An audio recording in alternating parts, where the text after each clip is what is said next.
یو سپیره او پیرنګه شوی پول بیرته رنګیږي. د خوست د تڼیو ولسوالۍ دغو ځوانانو د شاوخوا 120 متره اوږد پول رنګونې او ترمیم ته په ګډه هوډ کړی څو رنګ الوتی پول بیرته تازه کړي. دغه کار ته د ژوند ټولې شخصي چارې شاته غورځول شوي. وایي په ګډه کار او یووالي سره آن هیواد جوړونه کیږي. که نه تنها یوازې په خوست کې بلکې په ټول لوی افغانستان کې دوی باید د خپل وطن د عامه شتمنۍ هم ساتنه وکړي هم پالنه وکړي. په همدې خاطر دغه ځوانان راټول شوي دي، منسجم شوي دي تر څو همدا ډول کوچني کارونه ترسره کړي او په خلکو کې یو لویه ذهنسازي رامنځته شي.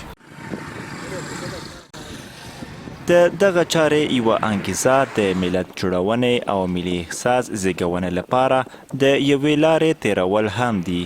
وایي عامه شتمنۍ او ټولګټي ځایونه هر افغان باید د ځان وبولي.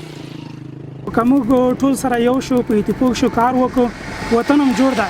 که پرمختللي هېوادونه موږ تاسو وګورو نو په دې اساس جوړ شوي دي چې دغه اتفاق راغلی دی، په یو واره وتلي دي، د ملي ګټې خپله د ځان ګټه ګڼلې دي.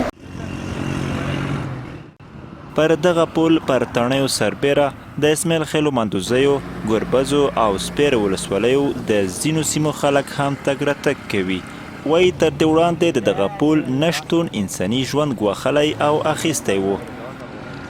مخکې چې دا پل نه و اوبه به راغله، خلک باندې موټر چپه کړل، ډېر خلک ژوند د دې اوبو د اخیستی دی. اوس الحمدلله دا پل زموږ ملي شتمني ده، باید دې ساتنه وکړي. خوست کې ځوانانو تر دې وړاندې هم عامه سړکونه او تاریخي ځایونه رغولي دي. وایي هڅه یې دا هم ده چې د ملي احساس او ملت جوړونې او خوځښت فکر ولېږدوي. پر همدې پول هره ورځ د سلګونه نقلیه وسایطو پر مټ زرګونه کسان تګ او راتګ کوي، خو د احساس لارې بیلې او بدلون کوي. دومره لکه د همدې پول سپیرې شوي برخې له تازه رنګ شوي هغې سره چې مخ کیږي.